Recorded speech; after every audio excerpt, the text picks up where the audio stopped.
Hello everyone, welcome back to PCS mind. दोस्तों, हम यहाँ पर कवर कर रहे हैं आपका बीपीएससी स्पेशल सीरीज़ में आज आपकी छठी क्लास है। तो आपकी ऑलरेडी 5 क्लासेस हो चुकी हैं, जिसमें सबसे पहले हमने बिहार का एक जनरल इंट्रोडक्शन देखा था।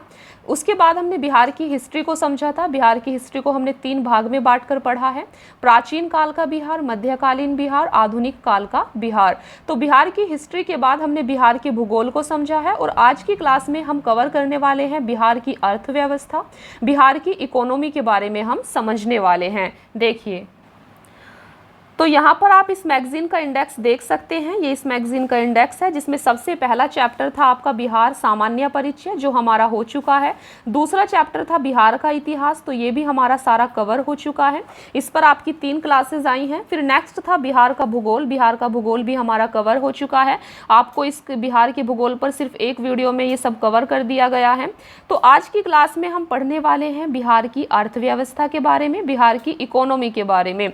तो बिहार की इकोनॉमी में बेसिकली हमें पढ़ना है कृषि, पशुपालन, खनिज, ऊर्जा, उद्योग, परिवहन। तो ये सारे टॉपिक आज की आपकी इस क्लास में कवर हो जाएंगे, इसीलिए आपको क्लास को पूरा देखना है। और फ्रेंड्स, अगर आप इस चैनल पर नए हैं और आपने इन सभी क्लासेस को नहीं देखा है, तो आप इसी चैनल की प्लेलिस्ट में जाकर इन सभी क्लासेस को भी कवर कर लें। और आज की क्लास में हम बिहार की इकोनॉमी को कवर करेंगे। चलिए फिर स्टार्ट करते हैं आज की क्लास। लेकिन फ्रेंड्स, क्लास को स्टार्ट करने से पहले अगर आप इस चैनल पर नए हैं तो प्लीज़ चैनल को सब्सक्राइब ज़रूर कर लेना। और आप हमारे टेलीग्राम चैनल को भी ज्वाइन कर सकते हैं, जिसका लिंक आपको कमेंट सेक्शन में मिल जाएगा। वहाँ पर हम कमेंट सेक्शन में अपने टेलीग्राम चैनल के लिंक को पिन कर देंगे, तो वहाँ से आप टेलीग्राम चैनल को ज्वाइन कर लेना। अगर आप इस मैगजीन की PDF लेना चाहते हैं तो आपको PDF टेलीग्राम पर प्रोवाइड कर दी गई है। चलिए फिर स्टार्ट करते हैं आज की क्लास। और आज हम कवर करने वाले हैं बिहार की अर्थव्यवस्था, बिहार की इकोनॉमी। सबसे पहले हम बिहार की अर्थव्यवस्था में कृषि के बारे में पढ़ेंगे, एग्रीकल्चर के बारे में पढ़ेंगे। देखिए, बिहार एक मैदानी राज्य है। बिहार का लगभग 96% भूभाग मैदानी है। तो 96% भूभाग बिहार का मैदानी है। यह मैदानी क्षेत्र उपजाऊ जलोढ़ मृदा से समृद्ध है। जलोढ़ मृदा सिंचाई की उपलब्धता तथा भौगोलिक अनुकूलता के कारण बिहार एक कृषि प्रधान राज्य है। बिहार के लगभग 70% श्रमिक कृषि एवं सहवर्ती क्षेत्र पर आश्रित हैं। बिहार आर्थिक सर्वेक्षण 2020-21 के अनुसार कृषि एवं सहवर्ती क्षेत्र का बिहार के सकल घरेलू उत्पाद GSDP में 19.2% योगदान है। तो इनको आपको यहाँ पर याद रखना है। देखिए, बिहार के कुल भूभाग में कृषि क्षेत्र, तो शुद्ध बुआई क्षेत्र यहाँ पर आप देख सकते हैं 54.2% है, जबकि कुल अकृषीय भूमि 45.8% है। बिहार के कुल भूभाग में कृषि सघनता की अगर बात करें तो यहाँ पर आप इन चीज़ों को देख सकते हैं। सकल फसल क्षेत्र कितना है, शुद्ध बुआई क्षेत्र कितना है, सकल सिंचित क्षेत्र कितना है, फसल सघनता कितनी है। तो 144% यहाँ पर फसल सघनता है। देखिए, बात करें अगर बिहार में फसल उत्पादन के प्रकार की, तो बिहार में कौन कौन सी फसलें उगाई जाती हैं। देखिए, सबसे पहले है आपकी रबी फसल। रबी फसल बेसिकली अक्टूबर और नवंबर माह में बोई जाती है और मार्च और अप्रैल में काट ली जाती है। रबी फसल में कौन कौन सी फसल आती हैं, तो यहाँ पर आप देख सकते हैं गेहूँ, चना, सरसों, मटर, आलू, जौ इसके प्रमुख उदाहरण हैं। रबी फसल के बाद है आपकी खरीफ फसल। खरीफ फसल बेसिकली जून और जुलाई माह में बोई जाती है, नवंबर और दिसंबर माह में काट ली जाती है। खरीफ फसल के उदाहरण हैं धान, गन्ना, ज्वार, बाजरा, मक्का, अरहर, ये इसके प्रमुख उदाहरण हैं।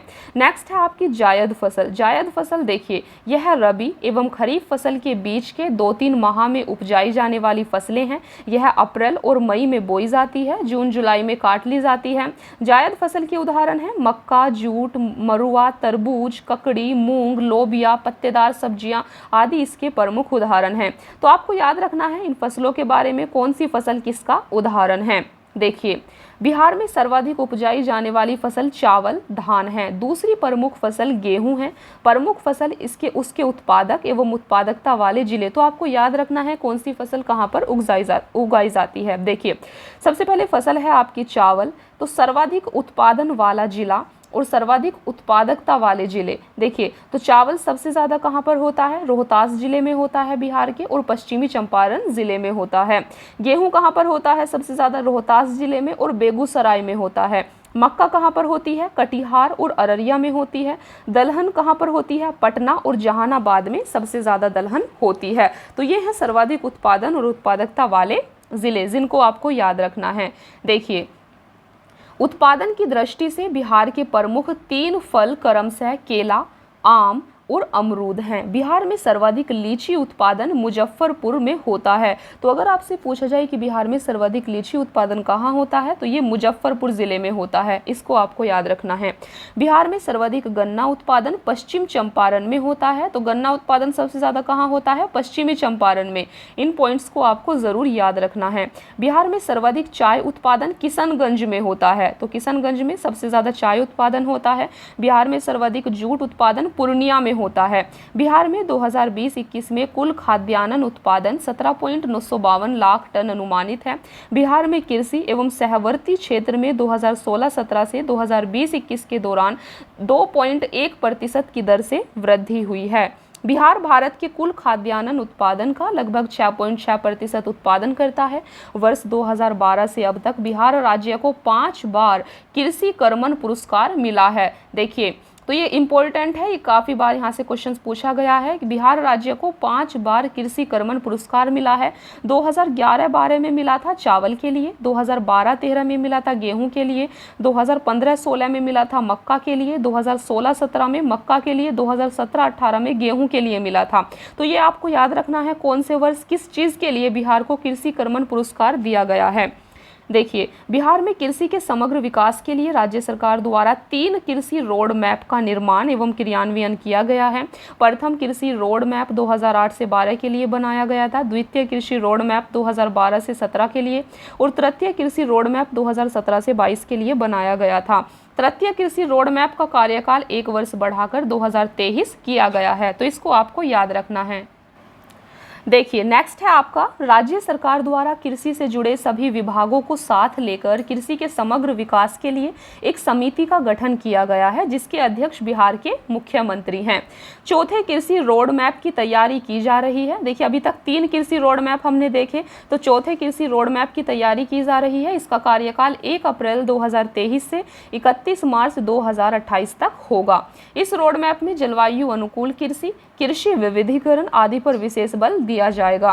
बात करते हैं सिंचाई की। देखिए सिंचाई के बारे में, बिहार में सिंचाई के प्रमुख साधन नहर, नलकूप, पईन, तालाब एवं कुआं हैं। बिहार के कुल सिंचित क्षेत्र का लगभग 64% हिस्सा नलकूपों द्वारा सिंचित होता है। ये आपको याद रखना है। तो सबसे ज़्यादा जो हिस्सा है वो नलकूपों द्वारा सिंचित होता है। बात करते हैं पशुपालन की। देखिए कृषि प्रधान राज्य होने के कारण बिहार में पशुपालन रोजगार एवं आय का एक प्रमुख साधन है। आर्थिक सर्वेक्षण 2021-22 के अनुसार बिहार में 2019 में पशुओं की कुल संख्या 365.4 लाख थी। वर्ष 2016-17 से 2020-21 के मध्य पशुधन में बिहार में 10% दर से वृद्धि हुई है। देखिए वर्ष 2020-21 में पशुधन उत्पादन की स्थिति तो आप देख सकते हैं। दुग्ध उत्पादन कितना हुआ है, 115.01 लाख टन। अंडा उत्पादन, मछली उत्पादन, मांस उत्पादन, मछली उत्पादन आप देख सकते हैं 2020-21 में 6.83 लाख टन हुआ है।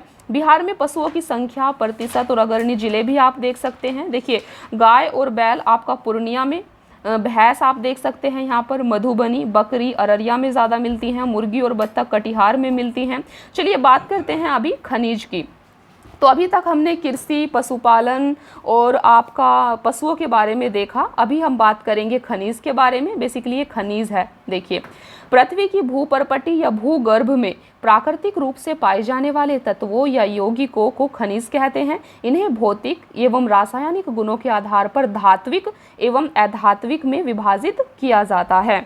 देखिए बिहार से झारखंड के विभाजन के पूर्व, तो आपको पता है कि झारखंड राज्य पहले बिहार का पार्ट था। तो बिहार से झारखंड के विभाजन के पूर्व बिहार में देश का लगभग 25% खनिज पाया जाता था, जब तक झारखंड बिहार का पार्ट था। ये मुख्यतः छोटा नागपुर पठारी क्षेत्र में पाया जाते हैं। विभाजन के पश्चात बिहार में खनिज की मात्रा केवल 2 से 3% शेष रह गई है, क्योंकि झारखंड राज्य को बिहार से अलग कर दिया गया है। देखिए, वर्तमान में बिहार में दक्षिणी सीमा पर धारवाड़ एवं विंध्यकरम की चट्टानों में खनिज पाए जाते हैं। आपको याद रखना है कि बिहार में धारवाड़ और विंध्यकरम की चट्टानें कहाँ पाई जाती हैं, तो ये बिहार के दक्षिणी सीमा, दक्षिणी क्षेत्र में पाई जाती हैं। बिहार में पाए जाने वाले मुख्य खनिज चूना पत्थर, पायराइट, अभ्रक, मैग्नीज, चीनी मिट्टी, क्वार्ट्ज, बॉक्साइट आदि हैं। तो ये बेसिकली बिहार में पाए जाने वाले खनिज हैं।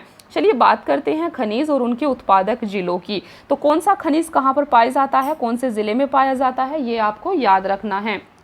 देखिए, सबसे पहला खनिज है चूना पत्थर, जो कि रोहतास जिले में पाया जाता है। रोहतास पहाड़ी और कैमूर पहाड़ी क्षेत्र में आपका चूना पत्थर मिलता है। इसकी क्या विशेषताएं हैं, तो सीमेंट उद्योग का प्रमुख कच्चा माल होता है चूना पत्थर। रोहतास में सीमेंट कारखाना स्थापित है। रोहतास जिले में क्योंकि चूना पत्थर खनिज ज़्यादा पाया जाता है, इसीलिए रोहतास में आपका सीमेंट कारखाना भी मिलेगा, क्योंकि सीमेंट उद्योग का यह प्रमुख कच्चा माल होता है।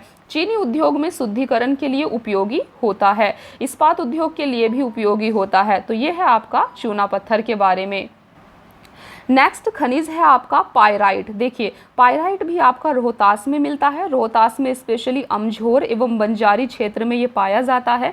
बात करते हैं पायराइट की विशेषता की, तो भारत के कुल भंडार का 95% ये बिहार में मिलता है। पायराइट 95% पूरे भारत का ये बिहार में मिलता है। यह गंधक का प्रमुख स्रोत होता है। इसका उपयोग उर्वरक उद्योग, कागज उद्योग, पेट्रोलियम शोधन आदि में होता है। नेक्स्ट खनिज है आपका अभ्रक। अभ्रक आपका नवादा, गया, जमुई, मुंगेर जिले में पाया जाता है और विश्व में सबसे उच्च कोटि का अभ्रक बिहार में पाया जाता है। अभ्रक विद्युत का कुचालक है, इसलिए इसका उपयोग विद्युत उपकरण, इलेक्ट्रॉनिक उद्योग आदि में होता है। तो इस चीज को आपको याद रखना है। नेक्स्ट है आपका चीनी मिट्टी। चीनी मिट्टी भागलपुर, बांका, मुंगेर में पाया जाता है। इसका उपयोग बर्तन, विद्युत प्रतिरोध उपकरण बनाने में होता है। इसके अतिरिक्त वस्त्र, कागज, पेंट आदि उद्योग में भी इसका उपयोग होता है। नेक्स्ट है आपका क्वार्ट्जाइट। क्वार्ट्जाइट आपका मुंगेर, खड़गपुर की पहाड़ियों, जमुई, गया आदि में पाया जाता है। इसका उपयोग भवन निर्माण सामग्री के रूप में मुख्य रूप से होता है। नेक्स्ट है आपका बॉक्साइट। बॉक्साइट आपका मुंगेर, खड़गपुर की पहाड़ियों में पाया जाता है। बॉक्साइट एल्यूमिनियम का अयस्क है। एल्यूमिनियम का उपयोग वृहद रूप से होता है। तो इनके बारे में आपको यहाँ पर याद रखना है। देखिए, बॉक्साइट के बाद नेक्स्ट खनिज है आपका सोना। सोना बेसिकली जमुई, करमिटिया, मुंगेर, पश्चिमी चंपारण जिले में पाया जाता है। सोना एक बहुमूल्य धातु है। बिहार के जमुई में सोने के विशाल भंडार का पता लगाया गया है, ये आपको याद रखना है। बात करें अगर सोरा, सोरा आपका सारण, मुजफ्फरपुर, बेगूसराय, पूर्वी चंपारण आदि जिलों में पाया जाता है। सोरा सोडियम और पोटेशियम नाइट्रेट के रूप में पाया जाता है। इसका उपयोग विस्फोटक पदार्थ, बारूद बनाने तथा पटाखा, कांच, इस्पात उद्योग में किया जाता है। नेक्स्ट है क्वार्ट्ज। क्वार्ट्ज आपका जमुई, नवादा, गया आदि जिलों में पाया जाता है। इसका उपयोग कांच, विद्युत एवं इलेक्ट्रॉनिक उद्योग में होता है। नेक्स्ट है यूरेनियम। यूरेनियम गया और नवादा जिलों में पाया जाता है। इसकी विशेषता ऊर्जा उत्पादन की दृष्टि से यह बहुमूल्य होता है यूरेनियम। नेक्स्ट है स्लेट। स्लेट मुंगेर, खड़गपुर पहाड़ी से क्षेत्र में पाया जाता है। इसका उपयोग बेसिकली सजावटी पत्थर के रूप में किया जाता है, स्लेट का प्रयोग। नेक्स्ट है मैग्नीज। मैग्नीज गया और मुंगेर जिले में पाया जाता है। मैग्नीज का उपयोग धातु निर्माण कार्य में किया जाता है। मुख्य रूप से इसका उपयोग इस्पात उद्योग में होता है। नेक्स्ट है एस्बेस्टस। एस्बेस्टस बेसिकली मुंगेर जिले में पाया जाता है और इसका उपयोग कपड़े, कागज, छत ढकने के तख्ते बनाने में किया जाता है। एस्बेस्टस में आग नहीं लगने के कारण इससे बने कपड़े फायर फाइटर्स पहनते हैं। तो एस्बेस्टस का यूज़ बेसिकली क्योंकि यह आग नहीं लगती है इसमें, इसीलिए इसका यूज़ फायर फाइटर्स के कपड़ों बनाने के लिए भी किया जाता है। नेक्स्ट है गैलेना। गैलेना बांका जिले में पाया जाता है और गैलेना का उपयोग परमाणु संयंत्र, रसायन उद्योग, पेंट उद्योग में किया जाता है। नेक्स्ट है पेट्रोलियम। पेट्रोलियम बेसिकली पश्चिमी चंपारण जिले में मिलता है। ईंधन के रूप में इसका प्रयोग किया जाता है। नेक्स्ट है प्राकृतिक गैस। प्राकृतिक गैस पूर्णिया, किशनगंज, कटिहार जिले में पाई जाती है और ईंधन के रूप में इसका भी प्रयोग किया जाता है। तो ये थे आपके प्रमुख खनिज जो कि आपको याद रखना है। चलिए बात करते हैं अभी नेक्स्ट टॉपिक। नेक्स्ट है आपका ऊर्जा। तो ऊर्जा के बारे में बात करते हैं। बिहार राज्य में ऊर्जा का उत्पादन वर्ष 2020-21 में 6422 मेगावाट रहा। बिहार राज्य में प्रति व्यक्ति विद्युत उपभोग वर्ष 2020-21 में 350 किलोवाट घंटा रहा। बिहार राज्य में वर्ष 2020-21 में सर्वाधिक बिजली खपत वाले जिले क्रमशः पटना, गया एवं मुजफ्फरपुर रहे हैं। बिहार में बिजली वितरण के लिए 2 कंपनियां कार्यरत हैं, एक उत्तर बिहार विद्युत वितरण कंपनी लिमिटेड, एक दक्षिण बिहार विद्युत वितरण कंपनी लिमिटेड। बिहार में ऊर्जा के 3 अभिकरण कार्यशील हैं, बिहार राज्य विद्युत बोर्ड, बिहार राज्य जल विद्युत निगम लिमिटेड, बिहार नवीकरणीय ऊर्जा विकास अभिकरण। बिहार में कुल 13 जल विद्युत परियोजनाएं चालू हैं, जिनमें 54.3 मेगावाट विद्युत उत्पादन होता है। तो यहाँ पर देख सकते हैं जल विद्युत परियोजना और उनके जिला और उनका उत्पादन की कितना करता है। तो जैसे कि यहाँ पर सबसे पहले है पूर्वी गंडक नहर जल विद्युत परियोजना, ये पश्चिमी चंपारण जिले में है। फिर है आपकी कोसी जल विद्युत परियोजना, ये आपकी सुपौल जिले में पड़ती है। नेक्स्ट है आपकी त्रिवेणी नहर। त्रिवेणी नहर कहाँ पर है? तो ये पश्चिमी चंपारण जिले में है। नेक्स्ट है आपका बेलसार लघु जल विद्युत, तो ये अरवल जिले में है। तो इस प्रकार से इनको देखा जा सकता है। देखिए बिहार नवीकरणीय ऊर्जा विकास अभिकरण ब्रेडा बिहार में नवीकरणीय ऊर्जा उत्पादन और विकास के लिए उत्तरदायी है। बिहार के प्रमुख ताप विद्युत केंद्र की बात करते हैं। तो ताप विद्युत केंद्र और उनका जिला कौन सा है या कौन से स्थान पर है? तो पहला है बाढ़ ताप विद्युत संयंत्र जो कि पटना में है। फिर है बरौनी ताप विद्युत परियोजना जो कि बेगूसराय जिले में है। नेक्स्ट है बक्सर ताप विद्युत परियोजना बक्सर जिले में है। नेक्स्ट है नबीनगर ताप विद्युत परियोजना, ये औरंगाबाद में है। तो यहाँ पर इनको आप देख सकते हैं। देखिए बिहार में परमाणु विद्युत संयंत्र नवादा के रजौली में लगाने की योजना है। बिहार सरकार के 7 निश्चय हैं, जिसमें से 01 के 7 लक्ष्यों में एक लक्ष्य है हर घर बिजली लगातार लक्ष्य को प्राप्त कर लिया गया है। देखिए बिहार सरकार के टोटल 7 लक्ष्य हैं, जिनमें से एक लक्ष्य क्या है? हर घर बिजली लगातार लक्ष्य को, इस लक्ष्य को प्राप्त बेसिकली वहां पर कर लिया गया है। चलिए ऊर्जा के बाद बात करते हैं उद्योग के बारे में। देखिए अर्थव्यवस्था में उद्योग द्वितीयक क्षेत्र का प्रकर्म है। इसके अंतर्गत निर्माण एवं विनिर्माण का कार्य किया जाता है। बिहार में खनिज संसाधन की सीमित मात्रा के कारण खनिज आधारित उद्योगों की संख्या सीमित है। बिहार एक कृषि प्रधान राज्य है। बिहार में कृषि आधारित उद्योगों की अपार संभावना है। बिहार के प्रमुख उद्योगों की बात करते हैं। सबसे पहले है चीनी उद्योग। बिहार का प्रथम चीनी उद्योग 1904 ईस्वी में मढ़ौरा सारण में स्थापित किया गया था। आर्थिक सर्वेक्षण 2021-22 के अनुसार बिहार में 11 चीनी मिलें हैं, जिनमें 10 चालू अवस्था में हैं। आर्थिक सर्वेक्षण 2021-22 के अनुसार बिहार में चीनी का उत्पादन 46.22 लाख टन कुंटल है। बात करें अगर दुग्ध उद्योग की, देखिए दुग्ध उद्योग बिहार कृषि एवं पशुपालन समृद्ध राज्य है, अतः यहाँ दुग्ध उत्पादन एक पारंपरिक व्यवसाय है। आर्थिक सर्वेक्षण 2021-22 के अनुसार बिहार में 115.01 लाख टन दुग्ध का उत्पादन हुआ है। आर्थिक सर्वेक्षण 2021-22 के अनुसार बिहार में दुग्ध की बिक्री प्रतिदिन 15.22 लाख लीटर रही है। चलिए बात करते हैं जूट उद्योग की। देखिए बिहार में जूट के 3 बड़े कारखाने पूर्णिया, कटिहार, दरभंगा में स्थित हैं। पूर्णिया के मरंगा में एक जूट पार्क स्थापित किया जा रहा है। बिहार पश्चिम बंगाल के बाद दूसरा सर्वाधिक जूट उत्पादक राज्य है। तो ये आपको याद रखना है कि जूट उत्पादन में इंडिया के अंदर बिहार का स्थान दूसरा है। पहला स्थान किसका है? पश्चिम बंगाल का है। बात करते हैं वस्त्र और रेशम उद्योग की। तो सूती वस्त्र उद्योग बिहार के फुलवारी शरीफ, डुमराव एवं गया में है। इसके अतिरिक्त मुंगेर, भागलपुर, बक्सर, मुजफ्फरपुर में सूती वस्त्र के छोटी छोटी मिलें हैं। बिहार में भागलपुर रेशमी वस्त्रों के उत्पादन के लिए प्रसिद्ध है। तो रेशमी वस्त्रों के उत्पादन के लिए भागलपुर प्रसिद्ध है। बिहार में मलबरी, तसर और अंडी तीनों प्रकार के रेशम का उत्पादन होता है। देखिए रेशम 2020-21 में उत्पादन और क्षेत्र, तो मलबरी रेशम 2 टन उत्पादन हुआ था। कौन कौन से जिलों में? सहरसा, सुपौल, अररिया, मधेपुरा, पूर्णिया। यहाँ पर आप देख सकते हैं तसर और अंडी, ये रेशम के प्रकार हैं बेसिकली। बात करते हैं सीमेंट उद्योग की। तो बिहार में चूना पत्थर की उपलब्धता के कारण सीमेंट उद्योग स्थापित किया गया है।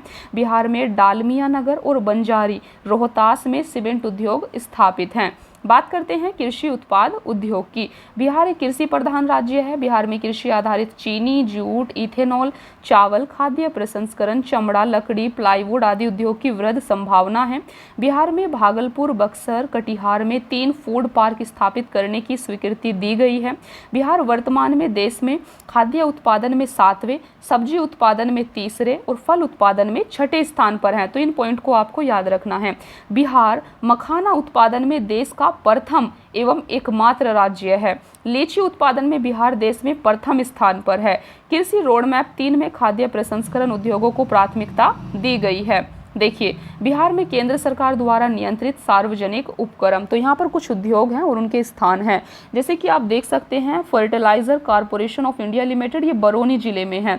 इंडियन ऑयल कॉरपोरेशन लिमिटेड भी बरौनी में है। रेलवे विद्युत इंजन कारखाना मधेपुरा में है। रेल पहिया कारखाना बेला सारण जिले में है और डीजल एवं इलेक्ट्रिक इंजन कारखाना मढ़ौरा सारण जिले में है। देखिए, ये बिहार राज्य के अधीन कुछ औद्योगिक उपक्रम हैं, तो इनको आप यहाँ पर देख सकते हैं। कुछ बिहार में औद्योगिक इकाई एवं क्षेत्र, तो ये देख सकते हैं। चमड़ा उत्पादन कहाँ होता है? पटना, मुजफ्फरपुर में। चीनी उत्पादन पश्चिमी चंपारण, पूर्वी चंपारण, सारण में होता है। कागज उत्पादन कहाँ होता है? समस्तीपुर, रोहतास, दरभंगा, तो इनको आप यहाँ पर देख सकते हैं। देखिए, प्लाईवुड ये हाजीपुर, पूर्णिया, घटना। तेल शोधन बरौनी, बेगूसराय में होता है। कालीन कहाँ पर? कालीन औरंगाबाद, ओबरा की में फेमस है। ठीक है, यहाँ पर इनका उत्पादन होता है। देखिए, बिहार में औद्योगिक विकास के लिए बिहार औद्योगिक क्षेत्र विकास प्राधिकरण यानी कि बेडा की स्थापना 1974 में की गई। इसके 4 क्षेत्रीय कार्यालय पटना, भागलपुर, मुजफ्फरपुर, दरभंगा में स्थित हैं। इसके 9 क्लस्टर कार्यालयों के अंतर्गत 74 औद्योगिक क्षेत्र हैं। बिहार में औद्योगिक विकास के लिए औद्योगिक विकास प्रोत्साहन नीति 2016 बनाई गई है। चलिए बात करते हैं बिहार के परिवहन के बारे में। देखिए, बिहार में परिवहन के साधन सड़क परिवहन, रेल परिवहन, वायु परिवहन एवं जल परिवहन के रूप में मौजूद हैं। सबसे पहले बात करते हैं सड़क परिवहन की, तो यह यातायात का सबसे आसान एवं सस्ता साधन माना जाता है। बिहार में सड़क नेटवर्क, देखिए आप यहाँ पर देख सकते हैं नेशनल हाईवे, तो यहाँ पर आप देख सकते हैं ये नेशनल हाईवे की लंबाई है। प्रांतीय राजमार्ग, इनको कोई नहीं पूछने वाला है, बस आप यहाँ पर देख सकते हैं। देखिए, प्रति 1000 वर्ग किलोमीटर भौगोलिक क्षेत्रफल पर 3086 किलोमीटर पथ घनत्व के साथ बिहार का स्थान देश में 3रा है। ये आपको याद रखना है। सड़कों की कुल लंबाई में बिहार का देश में 8वां स्थान है। पक्की सड़कों की कुल लंबाई में बिहार का देश में 10वां स्थान है। राष्ट्रीय राजमार्ग की सर्वाधिक लंबाई वाला बिहार का जिला पटना है। राष्ट्रीय राजमार्ग का सबसे कम लंबाई वाला बिहार का जिला शिवहर है। चलिए बात करते हैं रेल परिवहन की। देखिए, बिहार में प्रथम रेल मार्ग का निर्माण 1862 ईस्वी में हावड़ा से मुगलसराय रेल मार्ग के दौरान हुआ था। बिहार में 2020 ईस्वी में रेल मार्ग की कुल लंबाई 3794 किलोमीटर थी, जो भारत के कुल रेल मार्ग का 5.6% है। भारत में रेल परिवहन में बिहार का स्थान 8वां है। बिहार में कुल 4 रेल मंडल हैं, तो आप देख सकते हैं यहाँ पर सोनपुर मंडल, दानापुर मंडल, समस्तीपुर मंडल और कटिहार मंडल, ये बेसिकली 4 मंडल हैं। देखिए, भारतीय रेलवे के 18 रेल जोनों में बिहार में एकमात्र रेल जोन पूर्व मध्य रेलवे हाजीपुर में है। इस रेलवे जोन की स्थापना 1 अक्टूबर 2002 को हुई थी। ये आपको याद रखना है। बिहार का एकमात्र रेल जोन पूर्व मध्य रेलवे कहाँ पर है? हाजीपुर में है। पटना मेट्रो रेल परियोजना का शिलान्यास प्रधानमंत्री मोदी द्वारा 17 फरवरी 2019 को किया गया। इसके तहत पटना शहर के अंतर्गत 32.91 किलोमीटर लंबा मेट्रो पथ निर्माण किया जाना है। इसे 2 चरणों में 2027 तक पूरा किया जाएगा। चलिए बात करते हैं बिहार में वायु परिवहन की। तो बिहार में वायु परिवहन की शुरुआत 1960 ईस्वी में हुई। भारत सरकार द्वारा नागरिक उड्डयन नीति 2016 स्वीकृत की गई। इसके तहत आम नागरिकों को हवाई सेवा उपलब्ध कराने के लिए उड़े देश का आम नागरिक की परिकल्पना की गई। बिहार में स्थित हवाई अड्डों की बात करें, देखिए, एक है आपका जयप्रकाश नारायण अंतर्राष्ट्रीय हवाई अड्डा, जो कि पटना में है, जो कि एक अंतर्राष्ट्रीय हवाई अड्डा है। नेक्स्ट है गया अंतर्राष्ट्रीय हवाई अड्डा, जो कि गया में है और अंतर्राष्ट्रीय हवाई अड्डा है। नेक्स्ट देख सकते हैं ये घरेलू हवाई अड्डे हैं, दरभंगा, जोगबनी, रक्सौल हवाई अड्डा, मुजफ्फरपुर, चूनापुर हवाई अड्डा, तो ये सारे बिहार के हवाई अड्डे हैं। चलिए बात करते हैं जल परिवहन की। जल परिवहन समुद्र एवं नदियों के माध्यम से होता है। बिहार एक भूबद्ध राज्य है, अतः बिहार में केवल नदियों के माध्यम से से जल परिवहन होता है। गंगा नदी में इलाहाबाद से हल्दिया तक राष्ट्रीय जलमार्ग संख्या 1 है, जिसकी कुल लंबाई 1620 किलोमीटर है। इस जलमार्ग का एक वृहद भाग बिहार से होकर यानी कि बक्सर से भागलपुर तक गुजरता है। पटना के महेंद्रू घाट में राष्ट्रीय पोत संस्थान की स्थापना की गई है। बिहार में 2 लघु जलमार्ग हैं, एक बरारी घाट से महादेवपुर घाट, एक मोकामा से बरौनी। आधुनिक तकनीक के विकास एवं सड़क, रेल, वायु परिवहन के सुलभ होने के कारण जल परिवहन का महत्व घटा है, क्योंकि सड़क, रेल, वायु परिवहन ज़्यादा सुलभ होते जा रहे हैं। तो फ्रेंड्स, यहाँ पर आप देख सकते हैं अभी हमने बिहार की इकोनॉमी को अच्छे से पढ़ा और बिहार की इकोनॉमी यहाँ पर आपकी समाप्त हो जाती है। नेक्स्ट टॉपिक आपका होने वाला है बिहार में पर्यटन। तो यहाँ पर आपकी बिहार की इकोनॉमी समाप्त हो जाती है। अभी नेक्स्ट है आपका बिहार में पर्यटन। चलिए बिहार में पर्यटन को भी अभी हम कवर कर लेते हैं, क्योंकि ये ज़्यादा बड़ा नहीं है। देखिए, अब नेक्स्ट है आपका बिहार में पर्यटन। तो बिहार पर्यटन की दृष्टि से एक समृद्ध राज्य है। यहाँ ऐतिहासिक, धार्मिक, प्राकृतिक सभी प्रकार के दर्शनीय स्थल मौजूद हैं। बिहार में धार्मिक पर्यटन स्थलों में हिंदू, बौद्ध, जैन, सिख, ईसाई, मुस्लिम सभी धर्मों के दर्शनीय स्थल मौजूद हैं। पर्यटन का दूसरा पक्ष आर्थिक होता है। बिहार में पर्यटन के विकास के लिए पर्यटन को उद्योग का दर्जा प्रदान किया गया है। बिहार में पर्यटन का लोगो बिहार टूरिज्म ब्लिसफुल बिहार है। तो ये आपको याद रखना है, ये बिहार टूरिज्म, बिहार में पर्यटन का लोगो है, बिहार टूरिज्म ब्लिसफुल बिहार। बिहार में पर्यटन के विकास के लिए पर्यटन स्थलों को सर्किटों के रूप में चिन्हित किया गया है। प्रमुख सर्किट एवं उसके प्रमुख स्थल निम्नलिखित हैं। तो यहाँ पर आप देख सकते हैं, सबसे पहले है आपका बौद्ध सर्किट। बौद्ध धर्म के सभी उच्च महत्व वाले पवित्र स्थलों को इसमें स्थान दिया गया है, जैसे जहां भगवान बुद्ध का जन्म हुआ, उन्हें ज्ञान की प्राप्ति हुई, अपने उपदेश दिए, उनके स्तूप आदि। तो बौद्ध सर्किट के अंदर भगवान बुद्ध के जो उच्च महत्व वाले पवित्र स्थल हैं उनको इसमें जोड़ा जाएगा। तो आप यहाँ पर देख सकते हैं। देखिए, महाबोधि मंदिर, महाबोधि मंदिर बिहार में कहाँ है? ये गया जिले में है। विश्व शांति स्तूप कहाँ है? ये राजगीर नालंदा जिले में है। बुद्ध अवशेष स्तूप वैशाली में है। सुजातागढ़ स्तूप गया में है। अशोक स्तंभ वैशाली में है। केसरिया स्तूप पूर्वी चंपारण में है। तो यहाँ पर आप इनको याद रख सकते हैं। ये था आपका बौद्ध सर्किट।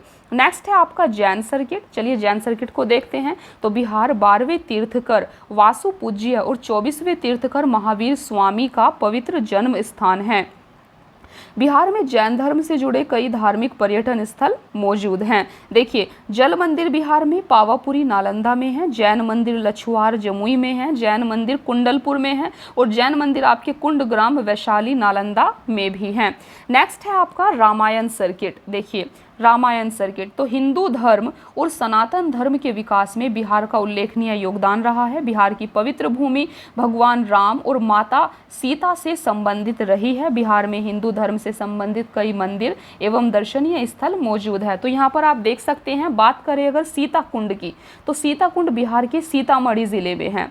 सिंहेश्वर स्थान सहरसा में है। वाल्मीकि नगर पश्चिमी चंपारण में है। आहिल्या स्थान दरभंगा में है। रामशिला और प्रेतशिला ये गया में है। इनको आपको याद रखना है। नेक्स्ट है आपका सिख सर्किट। तो जैसा कि आप यहाँ पर देख पा रहे हैं कि बिहार में हर धर्म से रिलेटेड दर्शनीय स्थल मौजूद हैं। तो बिहार में पर्यटन की काफ़ी ज़्यादा संभावना है। देखिए, सिख सर्किट की बात करते हैं तो बिहार सिख धर्म के 10वें गुरु श्री गुरु गोविंद सिंह की जन्मभूमि रही है। इसके अतिरिक्त सिख धर्म के प्रथम गुरु श्री गुरु गोविंद सिंह एवं 9वें गुरु श्री गुरु तेग बहादुर सिंह ने बिहार की यात्रा की थी। देखिए, यहाँ पर आप देख सकते हैं तख्त श्री हरिमिंदर जी, ये पटना साहिब, ये पटना में है। गुरुद्वारा गुरु का बाग, कंगन घाट, प्रकाश पुंज, गुरुद्वारा हांडी साहिब, तो आप देख सकते हैं ये बेसिकली पटना के अंदर है। गुरु नानक कुंड कहाँ है? ये राजगीर में है। नेक्स्ट है आपका सूफी सर्किट। चलिए बात करते हैं सूफी सर्किट के बारे में। देखिए, बिहार की भूमि सूफीवाद के चिश्ती एवं सुहरावर्दी से संबंधित रहा है। बिहार में कई सूफी दर्शनीय स्थल मौजूद हैं। मनेर शरीफ पटना में है। अमजर शरीफ औरंगाबाद में है। शेरशाह सूरी का मकबरा कहाँ है? ये सासाराम रोहतास में है। ये एग्जाम में काफ़ी बार क्वेश्चन पूछा जाता है। शेरशाह सूरी का मकबरा कहाँ है? ये आपको याद रखना है, सासाराम रोहतास में है। नेक्स्ट है बड़ी दरगाह जो कि नालंदा में है। चलिए बात करते हैं इको सर्किट की। देखिए, बिहार प्राकृतिक छटा, जैविक विविधता एवं मनभावक पर्यावरणीय दृश्यों से परिपूर्ण स्थल है। यहाँ पहाड़, झरने, हरियाली के मनभावक दृश्य मौजूद हैं। तो इसी को बेसिकली इको सर्किट कहा जाता है। देखिए, इको सर्किट किसी धर्म से रिलेटेड नहीं है, ये पर्यावरण से संबंधित है, जैव विविधता से संबंधित है। तो आप यहाँ पर देख सकते हैं वाल्मीकि टाइगर रिजर्व, ये कहाँ पर है? पश्चिमी चंपारण जिले में है। बराबर की गुफाएं जहानाबाद जिले में है। घोड़ा कटोरा राजगीर नालंदा में है। कांवर झील आपका बेगूसराय जिले में है। भीम बांध अभ्यारण्य मुंगेर में है। तेलहंड कुंड कैमूर में है। ककोलत झरना नवादा जिले में पड़ता है। तो फ्रेंड्स, ये थे आपके कुछ सर्किट जो कि बिहार में पर्यटन की संभावनाओं को बढ़ाते हैं। चलिए बात करते हैं अभी यूनेस्को विश्व विरासत स्थल की सूची में बिहार के 2 स्थलों को चिन्हित किया गया है। तो इनको आपको याद रखना है। यूनेस्को की विश्व विरासत स्थल सूची में बिहार के 2 स्थल शामिल हैं। कौन सा? सबसे पहला है महाबोधि मंदिर कॉम्प्लेक्स, बोध गया में है, जो कि ये आपका 2002 में इसको शामिल किया गया था। तो महाबोधि मंदिर। दूसरा है नालंदा महाविहार का पुरातात्विक स्थल, जो कि नालंदा में है, इसको 2016 में शामिल किया गया था। देखिए, महाबोधि मंदिर की बात करते हैं तो महाबोधि मंदिर बोध गया स्थित बौद्ध धर्म का सबसे पवित्र स्थल है। भगवान बुद्ध को ज्ञान की प्राप्ति बोध गया में ही हुई थी। इस मंदिर के प्रांगण में बोधि वृक्ष भी मौजूद है, जिसके नीचे भगवान बुद्ध को ज्ञान प्राप्ति हुई थी। ठीक है, ये आपको याद रखना है। चलिए बात करते हैं नालंदा महाविहार की। देखिए, नालंदा महाविहार का निर्माण प्राचीन गुप्त काल में शिक्षा केंद्र के रूप में हुआ था। यह बौद्ध धर्म का सबसे बड़ा शिक्षा केंद्र था तथा यह विश्व का प्रथम बड़ा विश्वविद्यालय था। बख्तियार खिलजी द्वारा नालंदा विश्वविद्यालय को ध्वस्त किया गया था। वर्ष 2010 में संसद द्वारा पारित नालंदा विश्वविद्यालय अधिनियम के द्वारा राजगीर में नालंदा विश्वविद्यालय की पुनर्स्थापना का कार्य किया गया, जहां 2014 में शैक्षणिक सत्र प्रारंभ किया गया है। तो आप यहां पर देख सकते हैं यूनेस्को की विश्व विरासत स्थल सूची में बिहार के 2 स्थल महाबोधि मंदिर और नालंदा महाविहार, इनको आपको याद रखना है। देखिए फ्रेंड्स, तो यहाँ पर आपका जो बिहार में पर्यटन था ये यहाँ पर कंप्लीट हो जाता है, क्योंकि ये काफ़ी थोड़ा टू द पॉइंट छोटी चीज़ें दी गई हैं, शॉर्ट में चीज़ों को दिया गया है, इसीलिए हमने इसको भी कवर कर लिया। नेक्स्ट है आपका बिहार की जनगणना, तो ये भी शॉर्ट में दिया गया है। चलो इसको भी हम कंप्लीट कर लेते हैं।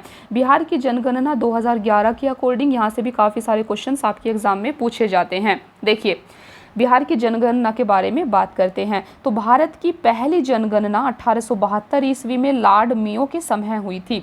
भारत में नियमित जनगणना की शुरुआत 1881 ईस्वी में लॉर्ड रिपन के समय हुई। 1936 ईस्वी में उड़ीसा से बिहार के अलग होने के बाद 1941 ईस्वी में बिहार की जनगणना पृथक रूप से हुई। 2011 की जनगणना देश की 15वीं जनगणना थी। इसके आयुक्त सी चंद्रमौली थे। 2011 की जनगणना का आदर्श वाक्य था, हमारी जनगणना हमारा भविष्य। 2011 की जनगणना के अनुसार बिहार की कुल जनसंख्या आप देख सकते हैं यहाँ पर, जो भारत की कुल जनसंख्या का 8.58% है। जनसंख्या की दृष्टि से बिहार का स्थान उत्तर प्रदेश एवं महाराष्ट्र के बाद तीसरा है। तो तीसरे नंबर पर भारत के अंदर जनसंख्या की दृष्टि से कौन सा राज्य आता है? बिहार आता है। आपको याद रखना है, बिहार का जनसंख्या की दृष्टि से पूरे भारत में तीसरा स्थान है। देख सकते हैं यहाँ पर, और पहला और दूसरा स्थान उत्तर प्रदेश और महाराष्ट्र का है। देखिए, बिहार एवं भारत 2011 जनगणना आंकड़ों का तुलनात्मक अध्ययन आप यहाँ पर देख सकते हैं। देखिए, यहाँ पर कुल जनसंख्या की अगर हम बात करें तो बिहार और भारत की यहाँ पर आप तुलना कर देख सकते हैं। कुल जनसंख्या बिहार में 10.41 करोड़ आप देख पा रहे हैं 2011 की जनगणना के अकॉर्डिंग, और भारत की कुल जनसंख्या यहाँ पर 121.06 करोड़ है। देखिए, अभी तो ज़्यादा हो चुकी है, लेकिन यहाँ पर बात हम 2011 की जनगणना के अनुसार कर रहे हैं। ठीक है, तो यहाँ पर आप देख सकते हैं ये कुछ परसेंटेज दिया गया है, तो इनको आपको देख लेना है। देखिए, ये साक्षरता दर की बात है, तो अगर बिहार की साक्षरता दर की बात करें तो 61.8% है, जबकि भारत का है, टोटल भारत का 73% है। यहाँ पर आप पुरुष साक्षरता दर, महिला साक्षरता दर भी देख सकते हैं। देखिए, इन सबको आप वीडियो को पॉज करिए और पढ़ भी सकते हैं, और इसको भी आप यहाँ पर पढ़ सकते हैं। देखिए, चलिए आगे चलते हैं। तो बिहार 2011 जनगणना से संबंधित यहाँ पर कुछ आंकड़े दिए गए हैं, यहाँ पर आपको चीज़ों को याद करना है। देखिए, सबसे पहले है सर्वाधिक क्षेत्रफल वाले 3 जिले आपको बताने हैं बिहार के। तो सर्वाधिक क्षेत्रफल वाले 3 जिले हैं। प्रथम स्थान पर आपका पश्चिमी चंपारण आता है, दूसरे स्थान पर गया, तीसरे स्थान पर पूर्वी चंपारण आता है। अगर बात करें सबसे कम क्षेत्रफल वाले 3 जिलों की, तो यह है आपका शिवहर, अरवल, शेखपुरा। इस टेबल को तो आपको अच्छे से याद कर लेना है, यहाँ से आपको 100% क्वेश्चंस मिलते हैं।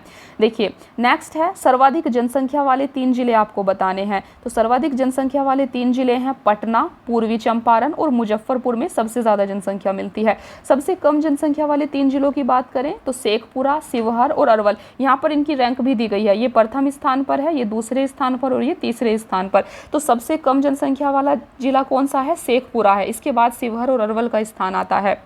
नेक्स्ट है आपका सर्वाधिक जनसंख्या दशकीय वृद्धि वाले 3 जिले आपको बताने हैं, मधेपुरा, किशनगंज, अररिया और खगड़िया। सबसे कम जनसंख्या दशकीय वृद्धि दर वाले 3 जिले हैं अरवल, गोपालगंज और दरभंगा। नेक्स्ट है सर्वाधिक लिंगानुपात वाले 3 जिले, गोपालगंज, सिवान, सारण। सबसे कम लिंगानुपात वाले 3 जिले आप यहाँ पर देख सकते हैं, मुंगेर, भागलपुर, खगड़िया। सर्वाधिक बाल लिंगानुपात वाले 3 जिले की बात करें तो किशनगंज, कटिहार, गया। सबसे कम बाल लिंगानुपात वाले 3 जिले, वैशाली, पटना, मुजफ्फरपुर। सर्वाधिक जनसंख्या घनत्व वाले 3 जिले शिवहर, पटना और दरभंगा हैं। देखिए सबसे कम जनसंख्या घनत्व वाले 3 जिले हैं कैमूर, जमुई, बांका। सर्वाधिक शहरीकरण वाले 3 जिले की बात करें तो पटना, मुंगेर, भागलपुर हैं। सबसे कम शहरीकरण वाले 3 जिले समस्तीपुर और बांका, मधुबनी, कैमूर हैं। सर्वाधिक साक्षरता दर वाले 3 जिले रोहतास, जहां पर सबसे ज़्यादा साक्षरता दर बिहार की कौन से ज़िले की है? रोहतास जिले की है। फिर पटना और भोजपुर का नंबर आता है। सबसे कम साक्षरता दर वाले 3 जिले आपका पूर्णिया में सबसे कम साक्षरता दर है, सीतामढ़ी और कटिहार। सर्वाधिक पुरुष साक्षरता दर वाले जिले आपका रोहतास, भोजपुर, बक्सर हैं। सबसे कम पुरुष साक्षरता दर वाले 3 जिले पूर्णिया, कटिहार, सीतामढ़ी है। सर्वाधिक महिला साक्षरता दर वाले 3 जिले रोहतास, मुंगेर, पटना हैं। सबसे कम महिला साक्षरता दर वाले 3 जिले सहरसा, मधेपुरा, पूर्णिया हैं। तो इस टेबल को आपको काफ़ी अच्छे से याद कर लेना है, चाहे किसी भी ट्रिक से आप इसको याद करें, लेकिन आपको इसको याद करना है क्योंकि यहाँ से क्वेश्चंस पूछे जाते हैं। सर्वाधिक ग्रामीण साक्षरता दर वाले 3 जिले रोहतास, औरंगाबाद, भोजपुर है। सबसे कम ग्रामीण साक्षरता दर वाले 3 जिले पूर्णिया, कटिहार, सीतामढ़ी है। सर्वाधिक शहरी साक्षरता दर वाले 3 जिले कैमूर, पटना, मुंगेर हैं। सबसे कम शहरी साक्षरता शिवहर, शेखपुरा, मधुबनी की है। सर्वाधिक अनुसूचित जाति प्रतिशत वाले 3 जिले काफ़ी इंपॉर्टेंट है तो गया, नवादा, औरंगाबाद है। और न्यूनतम अनुसूचित जाति प्रतिशत वाले जिले किशनगंज, कटिहार, भागलपुर है। सर्वाधिक अनुसूचित जनजाति वाले 3 जिले पश्चिमी चंपारण, कटिहार, जमुई हैं। और सबसे कम न्यूनतम अनुसूचित जनजाति वाले 3 जिले खगड़िया, समस्तीपुर, औरंगाबाद हैं। तो फ्रेंड्स यहाँ पर आपकी बिहार की जनगणना 2011 के अकॉर्डिंग कंप्लीट हो जाती है। तो यहाँ पर आज हमने काफ़ी सारे 3 टॉपिक को यहाँ पर कवर किया है। बिहार की इकोनॉमी को हमने देखा, बिहार में पर्यटन को हमने देखा और लास्ट में बिहार की जनगणना को 2011 के अकॉर्डिंग हमने देखा। तो यहाँ पर आपका ये 3 टॉपिक ऑलरेडी कंप्लीट हो चुके हैं। नेक्स्ट क्लास आपकी बिहार की राज्य व्यवस्था, बिहार की पॉलिटी को लेकर आएगी। तो नेक्स्ट क्लास में हम बिहार की पॉलिटी को कवर करेंगे। तो फ्रेंड्स आज की क्लास में इतना ही, मिलते हैं फिर नेक्स्ट क्लास में। क्लास को एंड करने से पहले अगर आप इस चैनल पर नए हैं तो चैनल को सब्सक्राइब ज़रूर कर लेना और आप हमारे टेलीग्राम चैनल @PCS Mind को भी ज्वाइन कर सकते हैं। यहाँ पर आपके साथ इस मैगजीन की PDF को शेयर कर दिया गया है। तो अगर आप इस मैगजीन की PDF लेना चाहते हैं तो आप हमारे टेलीग्राम चैनल को ज्वाइन कर लें। इसका लिंक आपको कमेंट सेक्शन में भी मिल जाएगा, मैं वहाँ पर इसको पिन कर दूँगी, तो वहाँ से भी आप टेलीग्राम चैनल को ज्वाइन कर सकते हैं। और सब्सक्राइब करना बिल्कुल ना भूलें, वीडियो को लाइक और कमेंट करें। Thank you so much friends, मिलते हैं फिर बिहार की राज्य व्यवस्था की एक नेक्स्ट क्लास में। Thank you.